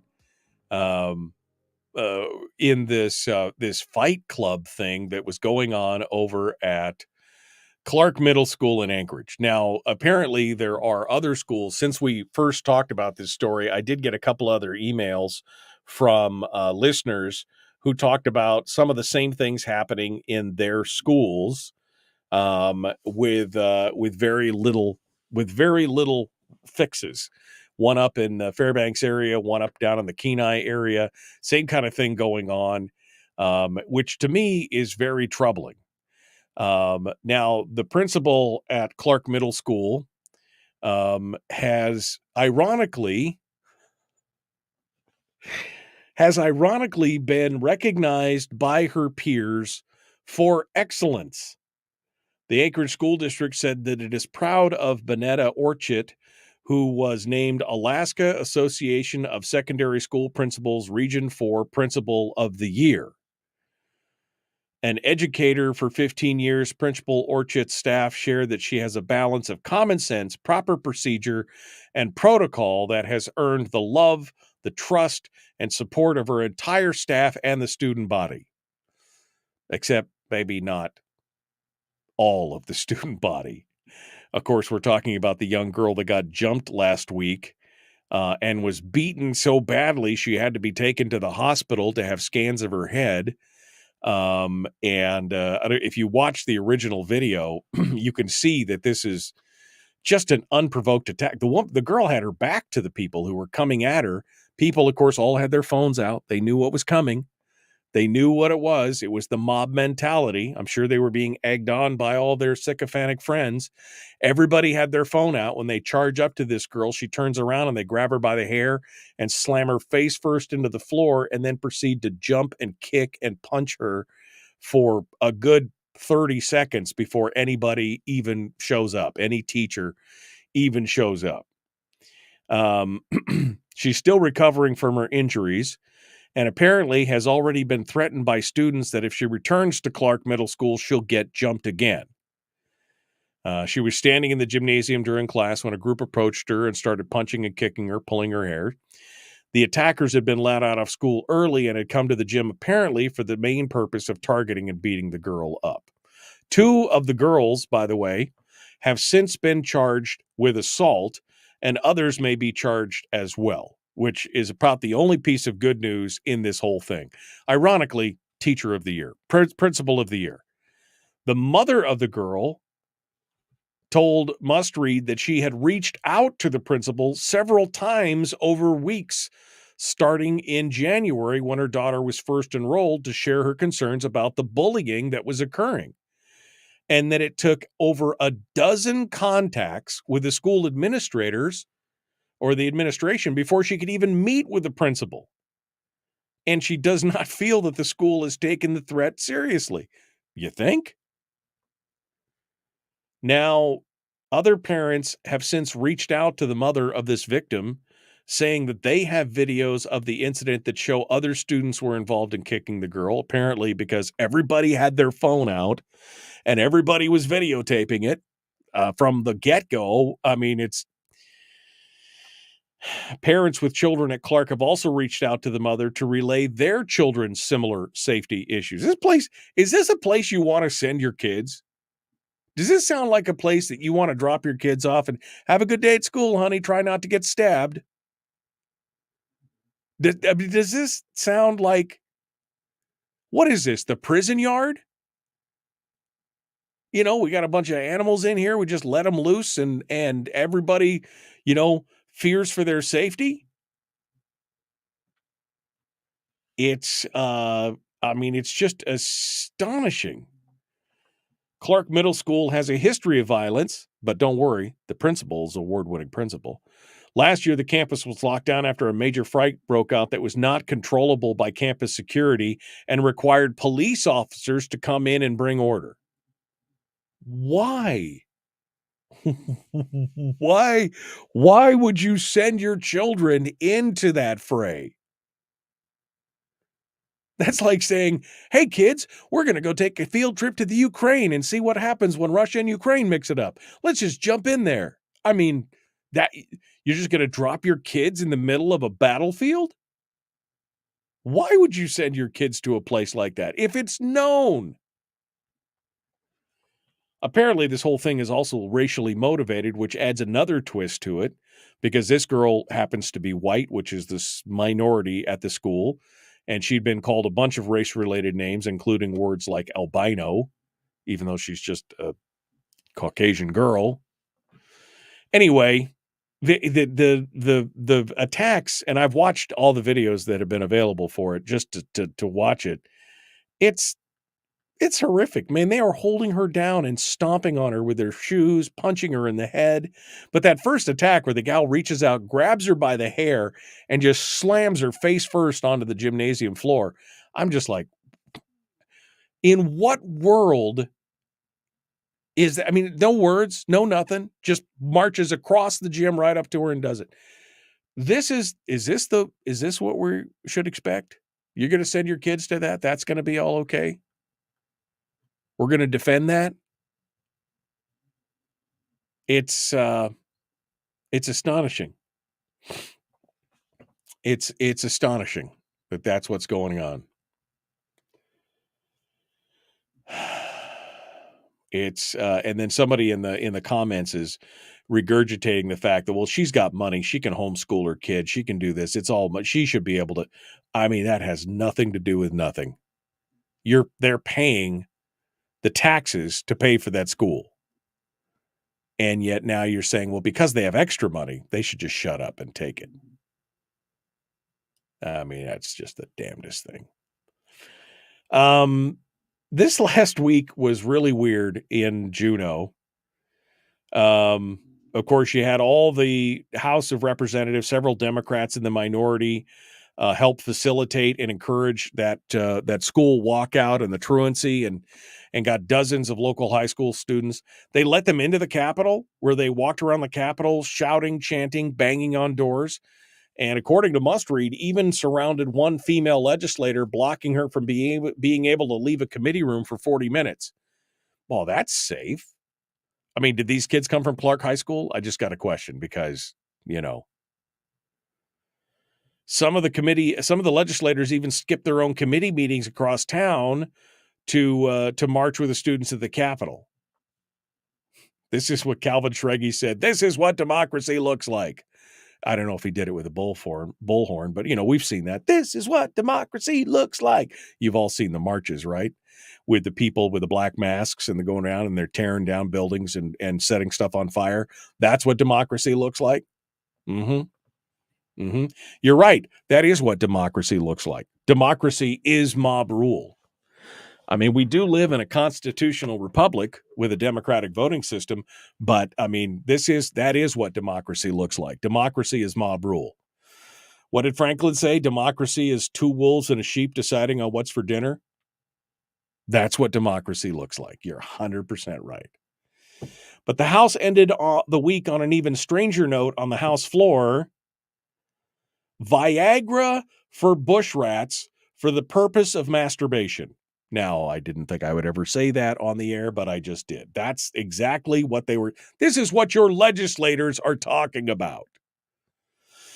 Senate Bill 45, establishing direct care practice, which is the concierge care where you pay a monthly fee. I mean, this is this is cool stuff. This is what's needed, getting the insurance company out of the debate and being able to pay a flat monthly fee to have general health care. It's a good deal. We've talked to concierge doctors on this program before. We've talked about it. During that whole thing, Andrew Gray tried to get his colleagues to vote for the establishment of a single-payer healthcare system, a socialized medicine system. I mean, he didn't believe it was going to go anywhere, but he is the guy for big grand gestures, it seems like. He gave a passionate floor speech in which he excoriated the current medical care system, of which he's a part, apparently, right? He's a PA, isn't he? Insurance companies, doctors themselves, as he called for the socialized model. Then he went after Republicans and had to be stopped short with a point of order, and then another point of order, and then a third point of order. I mean, he just kept going on. He just railing against the machine. He says we need to blow up the Alaska healthcare system. I mean, this is the kind of stuff he's saying on the floor. He said his amendment would cost the state of Alaska about $7 billion a year. So, first of all, who pays for that? Where does that come from? $7 billion a year. Explain that to me. Where does that come from? But ultimately, the amendment was ruled out of order. He went on to talk about. Well, let's see. Jenny Armstrong offered an amendment inserting sexual orientation, gender identity, and gender expression language into the bill, forcing doctors to treat patients even if the doctors don't feel qualified, which could expose the doctors to legal peril for, if example, they chose not to prescribe hormones to teens for gender transition. This gave Gray another chance to grandstand, and he went on to talk about, this is where it gets weird. He talked about his own experience as a physician's assistant and told the story about working in a clinic. We had older single men who lived in remote Alaska out in the middle of nowhere by themselves. And the doctor, she refused to prescribe Viagra to those patients because she believed it might be used for self-pleasure. He's talking about this on the floor. He said he would then prescribe the medication if he felt it was medically suitable, supplanting his own judgment as a physician's assistant over a doctor's medical judgment. This is the kind of stuff that went on. I mean, this is some This is some crazy stuff. I mean, he's been a little out there the last week or something, but I don't know what exactly is going on. He's passionate about it. Passionate for sure. But yeah, when it was all said and done, this is the direction that Andrew Gray felt like he needed to move in. Apparently those bush rats, they love him. They love him. They'll stand up for him hard. All right, we're going to continue on here in just a moment. The Michael Duke Show continues. We've got Chris Story coming up. We'll be back with more in just a moment. The Michael Duke Show, common sense, liberty-based, free-thinking radio.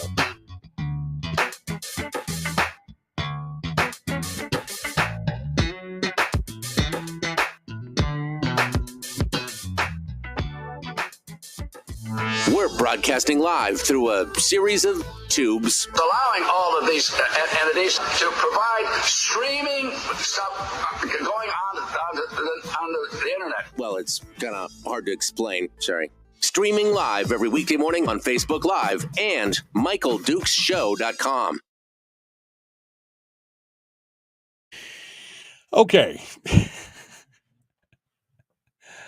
Oh, man. Let me go back up here. Animals? Yes. Susan says it's always been like that at that school. Well, that doesn't make it right. I mean, does it? Calling children animals does not help us. It's dehumanizing. First of all, I question as to whether or not they're children or not. Just, I stand by the animals comment. That is animalistic behavior. That is pack behavior, Susan. What would you call it? What would you call it when they arbitrarily walk up to I don't know if you've watched the video or not. Literally, the girl has her back to them as they march across the gym. They say something to her. She turns. The girl reaches out, grabs her long hair, and then slams her face first onto the ground. What behavior? What do you call that? I'm just curious. Brian says my exact thoughts. Behave like an animal, you get treated like an animal. Dehumanizes them. They are dehumanizing themselves with their own behavior. I mean, what excuse would you offer for that behavior? I'm just asking.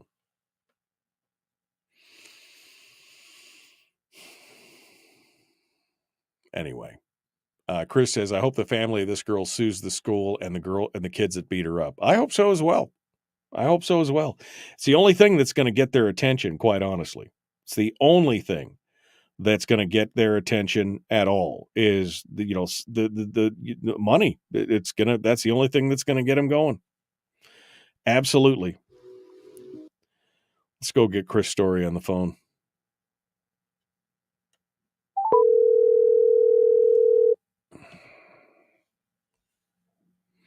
Good morning, Michael. Good morning, my friend. How are you? I'm fantastic. I'm on top of the world. On top of the world. It's beautiful. Okay. I'm sorry. Somebody just said something. I think, I'm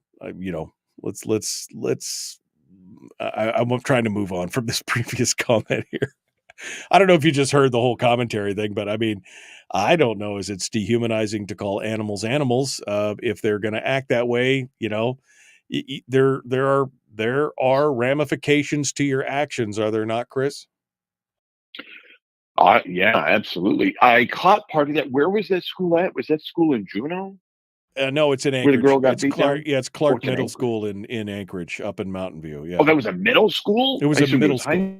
School the way you're no, describing it was a middle school. No, absolutely horrific beatdown. I mean, you go watch it and you're like, what the? I mean, it looks like a scene from Prison Break or something. It looks like a scene from a prison yard where they just walk right across and, shank somebody. Only in this case, they just grab her down and they just jump her. They beat her down. It's astonishing. And people were filming it. I guess that's the era with which we find ourselves. There are people with cameras you could see it in the first video that half the kids have got their phones up already. It's like everybody knew except for this young girl. And it's just the herd. It's the pack mentality, right? Well, yes and no. I was pulling out of the car wash with our RV, with our camper trailer behind my truck, and I'd gone and rinsed it off, and I'm on the outside bay, and where the big boom overhead that swings around with the hoses, and I thought I was all clear, and I'm watching in my mirror, I'm watching the camper, and I'm pulling out, and suddenly I notice at the little coffee shop, the little coffee drive-through right next door to the car wash, I noticed there's two young women sitting in the rig. Both of them have their phones out and in front of them filming. And they're like obviously pointing them at me. And I'm like, what's going on? So I stop and I notice in the other mirror, I've actually connected the hose accidentally to the top of my camper and it's pulling it. And so rather than honk their horn or try to warn me, they had time to go to their cameras and get to the video, and they're going to film me and watch me drag that down the street and rip it off through the boom. And I thought, wow. So I caught it only because I noticed them. I was able to back up, free it from the top of the camper and move on. But I just kind of waved at them and gave them a thumbs up like, hey, thanks a lot. Because they really did warn me, but by virtue of their lesser selves. Yeah, exactly. Nobody bothered to honk the horn. And no, Susan, they're not acting like adults. She says, absolutely, they're acting like adults. They're copying adult behavior. They're acting like animals. That's not adult behavior. That's animalistic behavior. If adults were doing that, I would call it the same thing. My King Charles Cavalier Spaniels would never do that. So that's not fair to all animals. Unless they were feral and in a pack, and then what would they do? Touché. See what I'm saying? That's not civilized adult behavior. I would call the same thing out for adults that did the same thing. Anyway, Chris, save me from myself because we're about to jump back into it. Here we go. The choice that changes everything. The choice that changes everything. Chris Story, our guest, The Michael Duke Show, common sense, liberty-based, free-thinking radio. Oh my God. Here we go.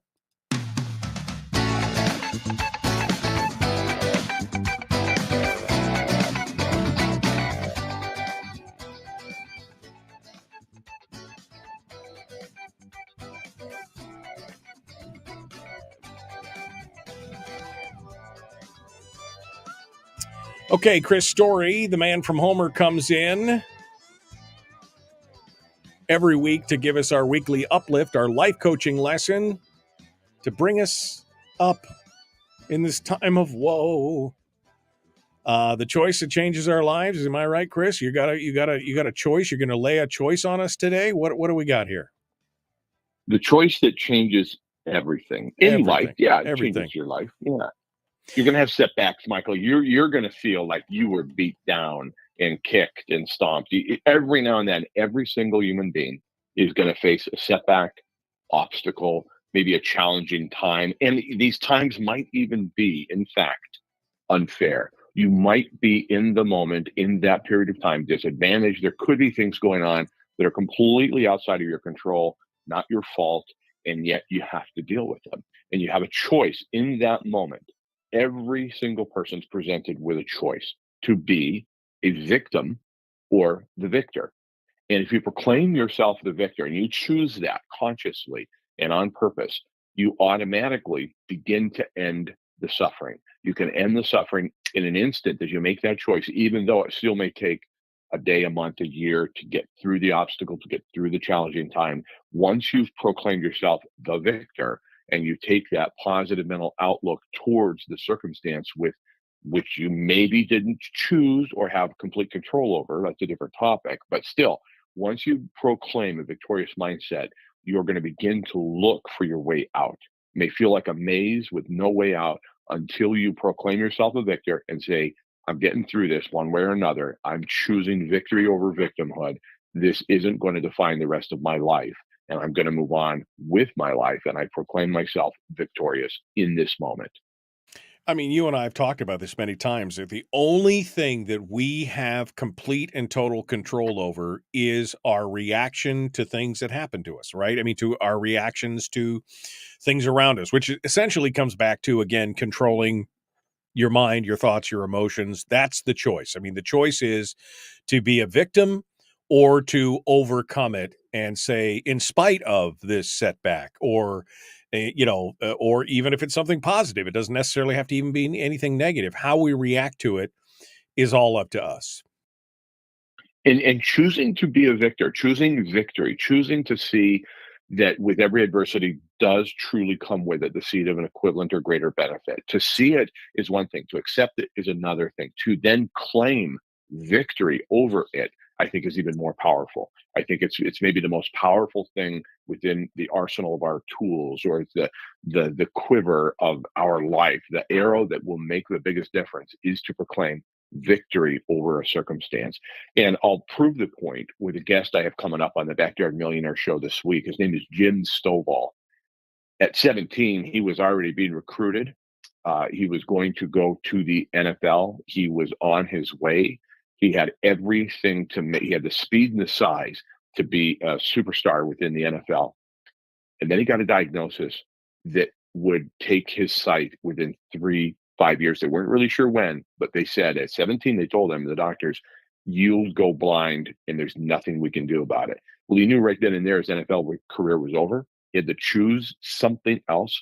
And I don't believe it was an overnight change, but he did make a choice to become victorious. He happened to be in his own state fair there in Oklahoma. Within a week, he's wandering down the midway by himself, and he looks over and he sees weightlifters performing, exhibitionist type weightlifters. And he says, wait a minute, that's something I can do when I'm blind. He would then go on to become an Olympic champion weightlifter. He's now written 50 novels, books and novels. He has produced over 6 films, another one coming out this year. And he has created a television network called Narrative TV for the Blind, and it's on 1,000 stations. So he's not just overcome the obstacle of becoming blind by getting a better cane, kind of mastering the domain of his home and his hometown. He's actually become a victor and been victorious over this downfall. It could have been a life-altering downfall. He has become and proclaimed himself victorious. And I think that's so inspiring and ought to be a roadmap for each and every one of us, because we each have something that may not be as dramatic as losing your sight, but there is something with which, if you'll claim today victory over, you're on your way to the top. You're on your way to success. You will just begin to feel better. And somebody might be hearing that and think, oh, this sounds Pollyannic. This sounds like some sort of mind control. Yes, why not? The media is already attempting to control your mind. People influencing your life, sometimes well-intentioned, others not, are trying to control it. Why not you control? Why don't you claim victory over the circumstances of the world and your life, your hometown, your business, your job, your family? Claim victory today, your health. I love that. Yeah, this is some kind of voodoo mind control. Yes, it is. It's you controlling your own mind. Period. That's what it is. Yep. You making a decision. If that's voodoo, I mean, who do voodoo? Then I do voodoo. That's what it is. Because, I mean, you so need, well. right? I mean, if that's what it is, yes. The answer to that is yes. Controlling your own mind. What, you just let experiences and things happen to you, and you just roll around in it and wallow in it? I mean, some people do. Does it help? No. Then make a decision that you're not going to let that hold you back. I mean, let you down, right? I mean, it's so easy to see this kind of stuff. I mean, again, I don't mean to belabor the point, but the gal in the chat rooms here going on and on about how these kids, well, it was learned behavior. It was learned behavior. It was like, well, that doesn't make it right. And if something is not right, then you can change your mind on it. You cannot model it, or you cannot copy that behavior. You can control you. This is not, you're not a victim. You could be a victim of a crime or some bad circumstance, but it doesn't mean that you have to remain a victim for the rest of your life. There's a lot of things set up that are counterintuitive to what you and I are discussing. And one of them is, I think, school environment in general. And I've had some amazing teachers in my life, and I've had some poor teachers in my life. I've had, and I'm talking about within the world of academia. I've had good and bad teachers. I know what it looks like. But the system itself, you have to wonder. I heard a news report yesterday, and it was almost said in a tone of sadness or, we can't believe the circumstance we find ourselves in.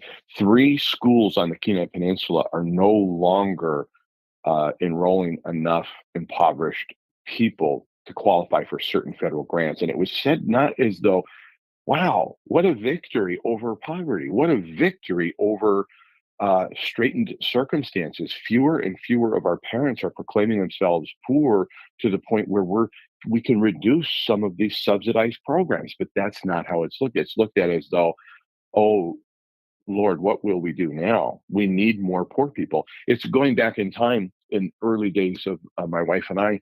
We both had the jobs. I had 2 jobs. My wife had 2 jobs, and we had a child at home. And there was a thing called daycare assistance. It may still be around. I'm not sure. But a neighbor of ours told us about it. He said, you guys can get some assistance if your daughter's in daycare. You can get some assistance here. So we went and looked into it. And sure enough, you'll pay the child care bill? Okay, we signed up for it. Mind you, we're, 20 years old at the time.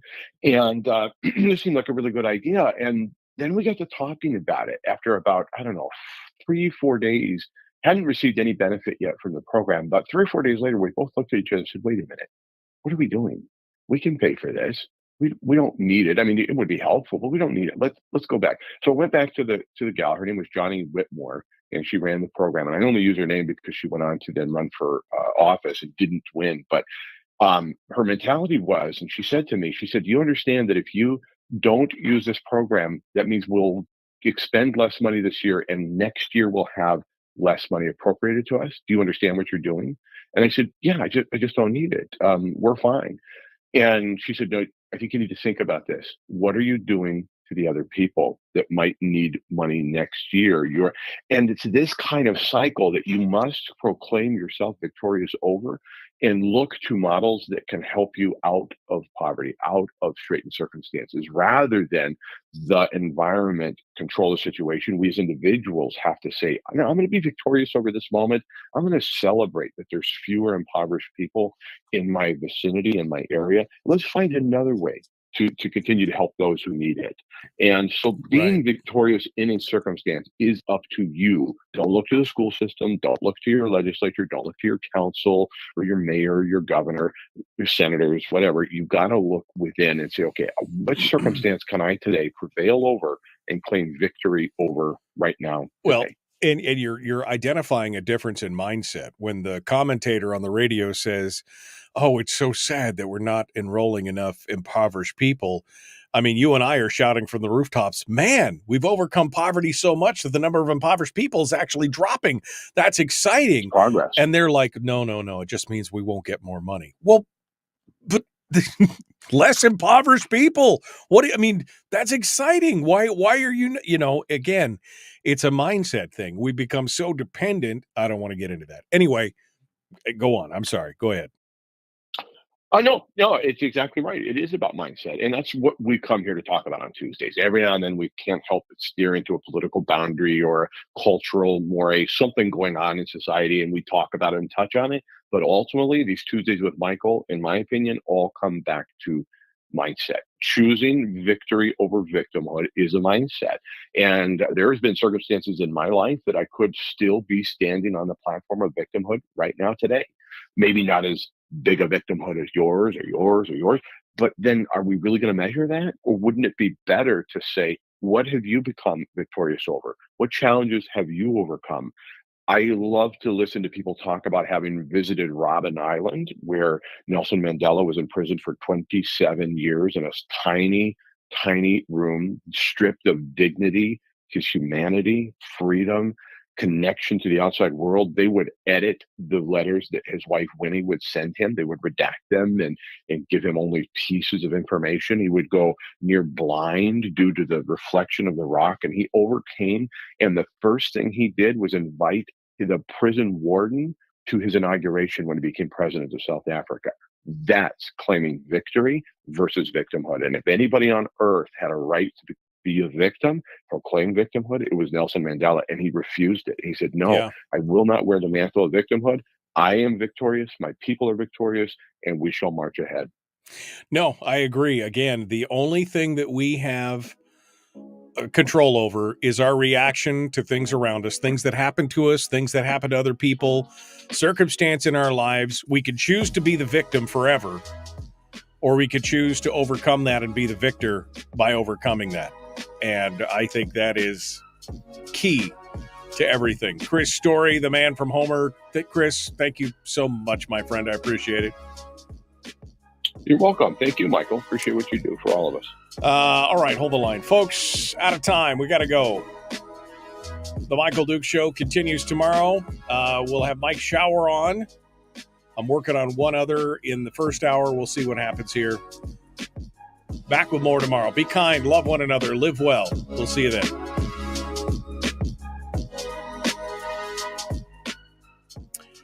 All right.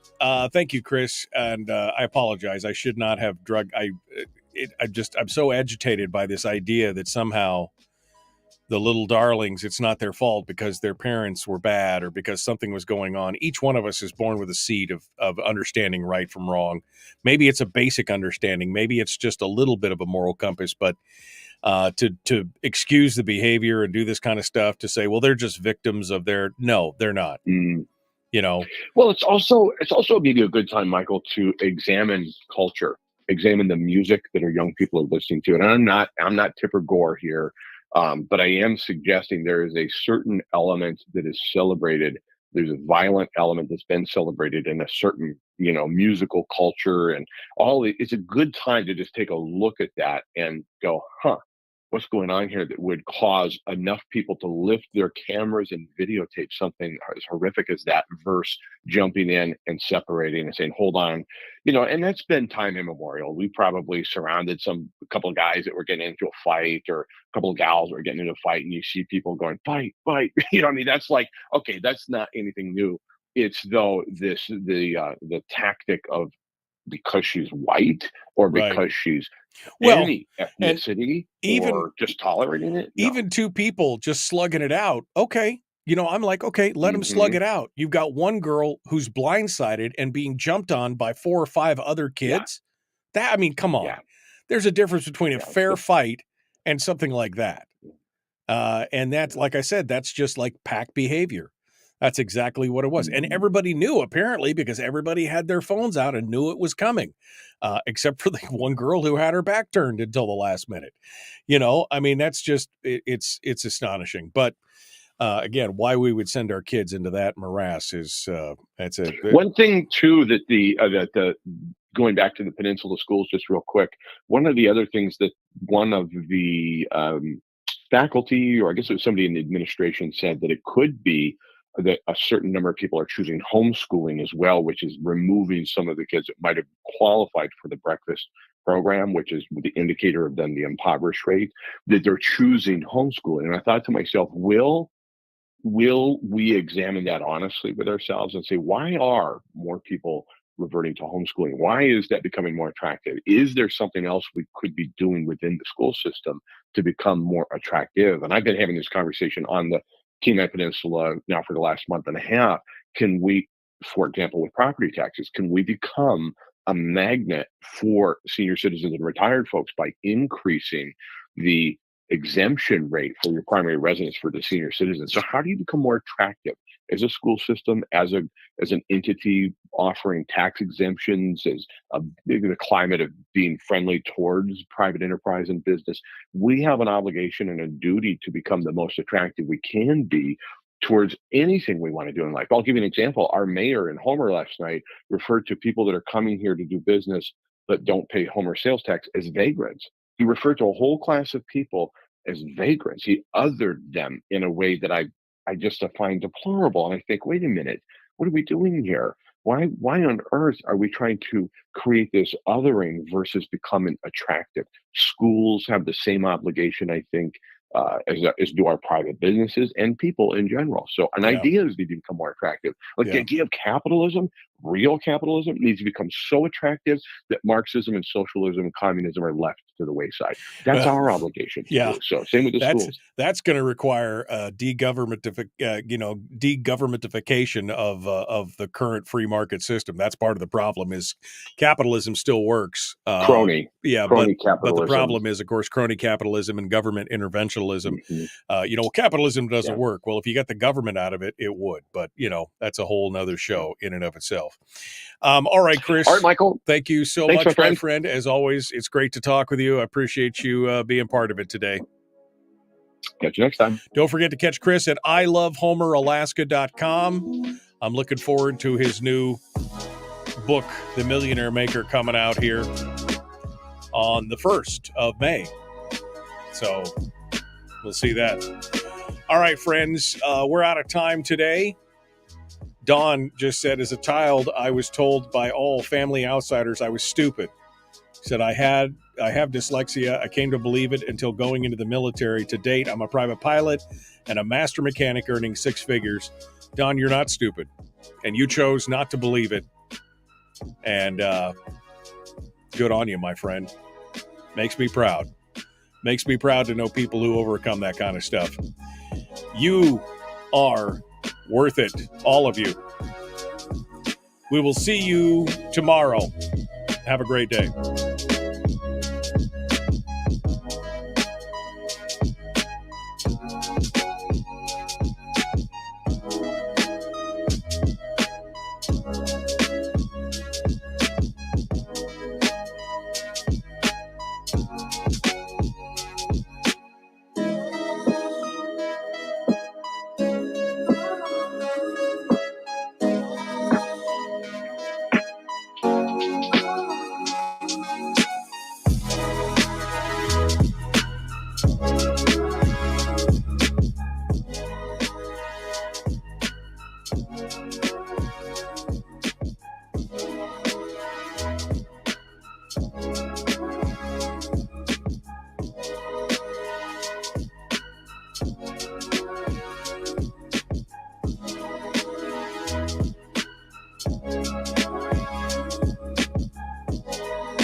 We've shed our terrestrial radio skin, and now we are slimy lizard internet people. It's the Michael Duke Show.